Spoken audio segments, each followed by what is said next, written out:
This is ZNS Total Sports, brought to you by Fourth Terrace Diagnostic Center.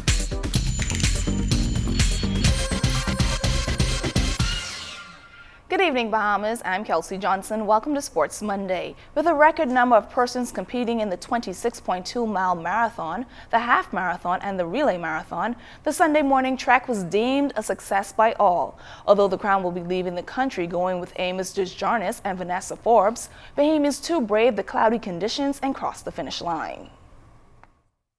It's my second time running it. I ran it in 2013. And I did it in 1:47, so I beat my time, but I wanted to come in the 1:30s, but I ain't at it. How did it go for you? Because you look exhausted. Was it difficult out there this morning? Yeah, well, my problem is that I'm extremely fast in the first 8, but I got to learn to sustain it after that, and that's been my hard part. So I did the first over the bridge and everything. I did that extremely fast, but after around 8 miles, I started to hit the wall. Out there, I hit a lot of people, but couldn't push no more. Then the old age kicked in. Arthritis nearly kicked in. All I was doing was just trying to make it to the finish line. It was very good. It was a change. Was it difficult going over those bridges, so you could handle that? It was hard, but I got it done. Thank God. Did the rain soak you? Because you don't look red. Well, it didn't stop me, but it rained quite a bit this morning. That was not expected, but it didn't stop us. Did you do this again? I would. Yeah, it went pretty good, but with the rain, and I was hoping it would be dry and cold, and I got wet, so that's somewhere down some. I see you drinking plenty of water. I guess you can't go again. No. All I need now, something to eat on my bed. This race weekend guard started with the Susan G. Coleman Race for the Cure on Saturday. Participants painted the streets pink early in the morning, running, walking, chanting, and dancing in support of a loved one, family member, and friend.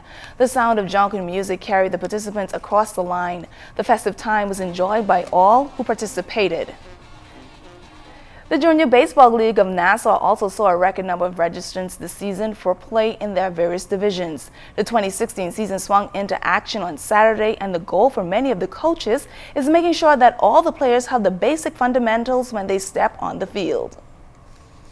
For a team that have most of its players returning, we expect to compete, actually win the championship this year. I have about 9 returning players who I feel could have an impact on the season.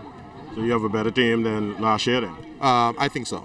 A mature team, a more experienced team this year, yes. We've been here for the last 6 years. Bishop and I came in along with Bishop when the league first started, and we have already sent off at least about 20 players from this league who have come up through the ranks and have made it.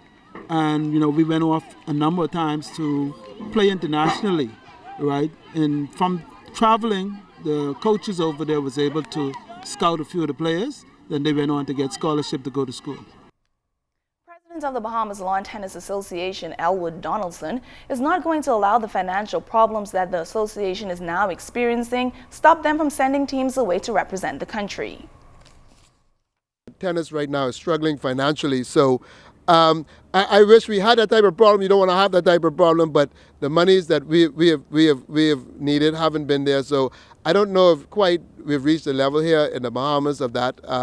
We're in the zone 3 of the Davis Cup and zone 2 of the Fed Cup. So I don't think we've reached the big money part yet. But with all the controversies, we're just hoping that our youthful teams start to do well and we get the requisite corporate funding that we don't need to pay off. Bahamians are naturally talented, and I think with the extra boost, we won't have that. Mother Nature might keep many of us from going for a swim right now. However, junior swimmers looking to qualify for upcoming regional and international meets this year aren't that lucky. They made a splash into what they describe as an icebox over the weekend, competing in the first official swim meet of the year. Oh, it's freezing. It's so cold. So you gotta get out and put your jackets on quick and just try to get warm and stay warm to keep your body warmed up so you don't freeze in the pool. Very cold, but it's gonna be all right. A lot of attention is placed on the development of young male basketball players in the country. This, according to several coaches, isn't fair to the young females who play the sport. These coaches would like the spotlight to shine on the women's program as well, giving the young ladies a fair and equal chance of running the floor. We really need to get on the level that the boys are at so that we can have the girls produce the same kind of output that the boys are doing. Coach Kevin KJ Johnson isn't the only one who sees a lot of potential in DeAndre Ayton. Johnson said the big power forward, who can also play center, is being scouted heavily by Division I colleges. He's the real deal. He's definitely going to be one and done once he stays healthy, by the grace of God. If he stays healthy, far as I know that his grades are up to par, he's fine with that. So he's going to be one and done. You have 5 schools that he's looking at, and he's going to narrow it down to a couple of schools, and then he's going to make a decision, him and his family, and then he'll go from there. Like mentioned earlier by the Minister of Youth, Sports and Culture, Dr. Daniel Johnson, this year is going to be a busy one for sports. Here are a few more events on the calendar this year. We'll also see the World Championships of Flag Football in Grand Bahama. Champs will be coming in its second edition to our National Stadium, National High School Track and Field Championships. We know we have the 2016 Olympic trials as Team Bahamas gets ready for Rio. We know we have the Carifta Track and Field Championships, Carifta Swim Championships, Caribbean Island Swim Championships to be held at the Betty Kenning Pools. Well, that's all the time we have for sports. I'm Kelsey Johnson.